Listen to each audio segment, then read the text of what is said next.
प्रिय छात्रों नमस्कार। एनसीईआरटी गणित कक्षा 10वीं में आपका स्वागत है। हम लोग प्रश्नावली 4.2 को सॉल्व कर रहे हैं, जिसमें अब हम लोग प्रश्न क्रमांक 5वां सॉल्व करेंगे। इसमें दिया गया है एक समकोण त्रिभुज की ऊंचाई इसके आधार से 7 सेंटीमीटर कम है। यदि कर्ण 13 सेंटीमीटर का हो तो अन्य भुजाएं ज्ञात कीजिए। तो सबसे पहले मैं आपको समकोण त्रिभुज बता देना चाहता हूँ किस तरीके का होता है। तो समकोण त्रिभुज में एक कोण होता है 90 अंश का और बाकी जो कोण होते हैं वो 90 से कम होते हैं। तो यहाँ पे आप जो चित्र देख रहे हैं यह एक समकोण त्रिभुज की आकृति हो सकती है, क्योंकि यहाँ पर ये है 90 डिग्री का, बाकी ये कोण 90 से कम है। तो इसे हम समकोण त्रिभुज कहते हैं। समकोण त्रिभुज में समकोण के सामने की भुजा को कर्ण बोलते हैं, और यदि यहाँ पर ये वाला थीटा लिया जाए तो ये लंब हो जाएगा और नीचे वाला आधार हो जाएगा। तो ये समकोण त्रिभुज की कुछ प्रॉपर्टी हैं जो आपको ध्यान रखनी है। लेकिन सवाल जो है उसको हम दूसरे तरीके से ही करेंगे, अपने सरल तरीके से करेंगे। तो चलिए अब हम शुरू करते हैं। क्वेश्चन में दिया गया है एक समकोण त्रिभुज की ऊंचाई इसके आधार से 7 सेंटीमीटर कम है। तो सबसे पहली बात यह है कि जो ऊंचाई है वो आधार से 7 सेंटीमीटर कम है, यानी कि आधार पता होना चाहिए, उसमें से 7 घटाओगे तब ऊंचाई मिलेगी।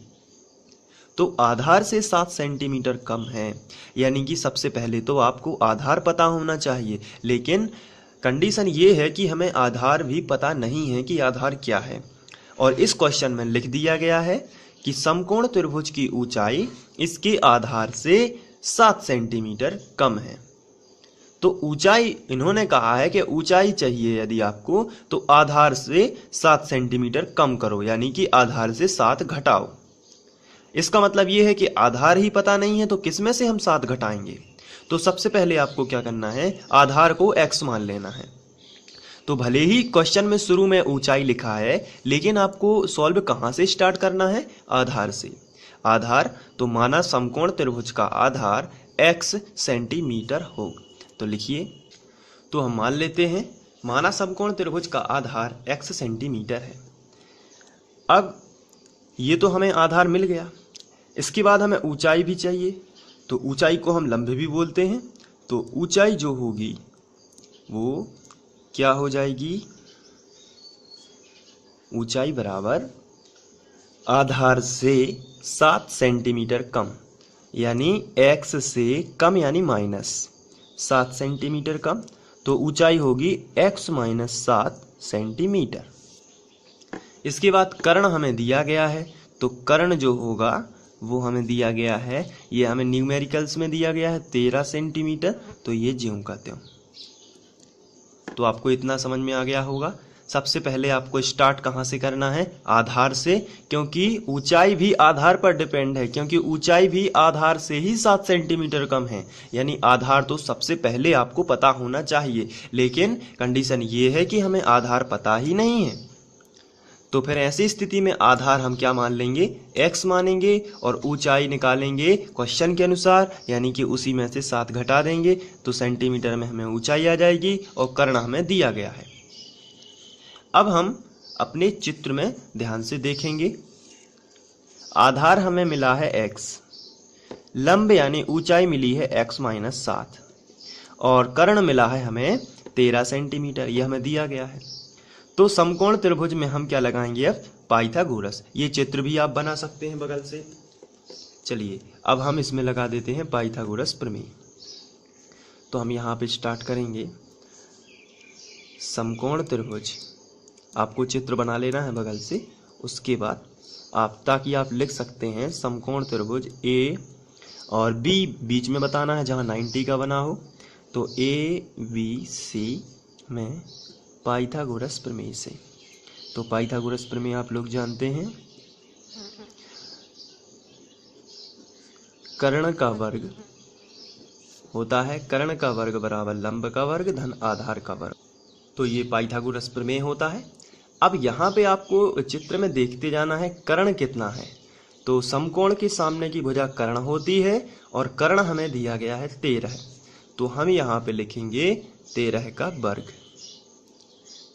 बराबर के नीचे बराबर, लंब हमें दिया गया है x माइनस 7, तो x माइनस 7 ही लिख देते हैं, और वर्ग लगा है तो वर्ग लगा देते हैं। इसके बाद प्लस लगा है तो प्लस, आधार हमें दिया गया है x, तो हम यहाँ पे लिखेंगे x का वर्ग। चलिए अब इसको सॉल्व कर लेते हैं इतने इक्वेशन को। तो 13 का वर्ग होता है 169 बराबर x माइनस 7 का वर्ग, तो यहाँ पे सर्व समीकरण लगाते हैं, तो यहाँ पे हमें मिला है x माइनस 7 का वर्ग, और इसकी जगह पर हम लिखेंगे a माइनस बी का वर्ग, जो होती है सर्व समीकरण a वर्ग धन b वर्ग ऋण 2ab, ये सर्व समीकरण होती है। a वर्ग, a का मान कितना है x, तो हो जाएगा x का वर्ग, प्लस लगा है तो प्लस b का मान है 7, यानी 7 का वर्ग 49 माइनस 2, a का मान है कितना x, और गुणित b का मान कितना है 7। तो इसको आगे सॉल्व करोगे तो ये तो ज्यों का त्यों रहेगा, ये हो जाएगा 7 दूनी 14x, तो माइनस 14x, यानी x वर्ग प्लस 49 माइनस 14x। तो चलिए हम यहाँ पर लिख लेते हैं x वर्ग plus 49 minus 14x plus x वर्ग। अब इसको आगे सॉल्व करेंगे तो 169 ज्यों का त्यों रहेगा, एक x वर्ग और एक x वर्ग हो जाएंगे 2x वर्ग माइनस 14x प्लस 49।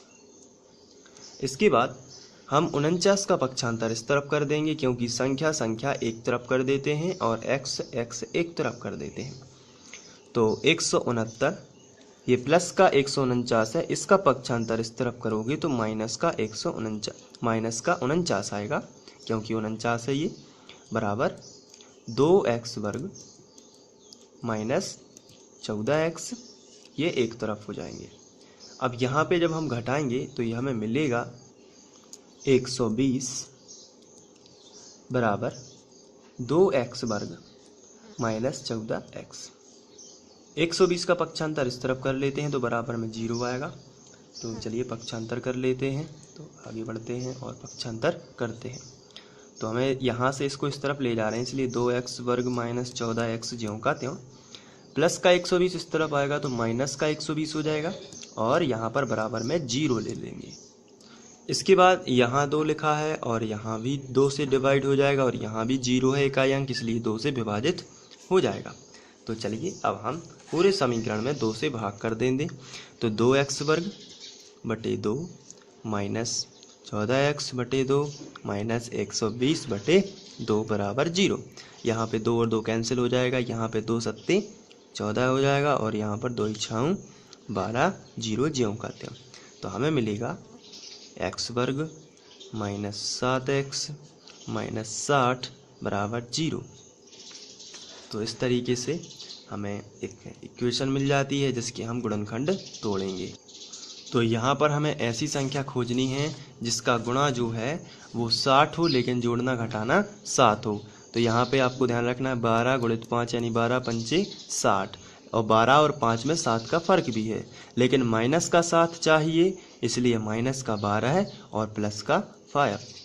तो माइनस के 12 में से प्लस का 5 जाएगा तो माइनस का 7 ही बचेगा। तो हमारी संख्या होंगी माइनस 12x प्लस 5x, और प्लस माइनस का माइनस होगा गुणा में और 60 आ जाएगा। तो यहाँ पर आप सभी जगह इम्प्लाई जेड लगा सकते हैं, क्योंकि बराबर चल रहा है इस तरीके से। चलिए अब आगे करते हैं। x वर्ग minus 12x plus 5x minus 60 बराबर 0। अब यहाँ पे हम x कॉमन ले लेंगे, यहाँ पर 4 पद हैं यानी कि 2 में से कॉमन निकालेंगे, तो यहाँ पे x कॉमन आएगा। यहाँ पर 2x थे, एक कॉमन निकल भी गया तो एक अंदर बच गया, माइनस यहाँ पर x बाहर निकल गया तो 12 बच गया। यहाँ पर प्लस 5 लिखा है तो ये पूरा कॉमन आ जाएगा, क्योंकि 5 का भाग 60 में जाता है। तो x बचेगा माइनस बचेगा और 12 पंचे 60 यानी कि 12 बच जाएगा बराबर 0। इसके बाद x माइनस 12 दोनों में से कॉमन आ जाएगा और बचेगा क्या, x प्लस 5 बराबर 0। तो अब हम लोग दोनों कोष्टकों के बराबर में 0 ले लेंगे, तो x माइनस 12 बराबर 0 या x प्लस 5 बराबर 0। तो आगे बढ़ते हैं, तो x बराबर प्लस 12 या x बराबर माइनस 5। तो यहाँ पर -5 ऋणात्मक है जो कि मान्य नहीं होगी, इसलिए 12 जो है उसको मान्य करते हैं। तो हम यहाँ पर लिखेंगे, यहाँ x बराबर -5 मान्य नहीं है क्योंकि भुजाएं ऋणात्मक नहीं होती।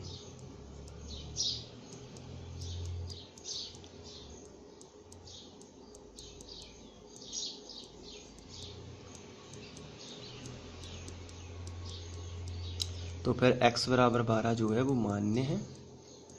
तो x बराबर 12 मान्य है, तब आधार माना था हमने x, तो आधार कितना आ गया 12 सेंटीमीटर, और लंब माना था हमने, लंब बराबर था x माइनस 7 यानी कि 12 माइनस 7 यानी कि 5 सेंटीमीटर। तो ये लंब और आधार दोनों आ जाएंगे, और कर्ण तो हमें दिया ही गया था 13 सेंटीमीटर। तो इस तरीके से ये क्वेश्चन सॉल्व हो जाता है। तो आशा करता हूँ ये आप लोगों को समझ में आ गया होगा। यदि समझ में आया है तो आप मुझे कमेंट करके बता सकते हैं। Thank you.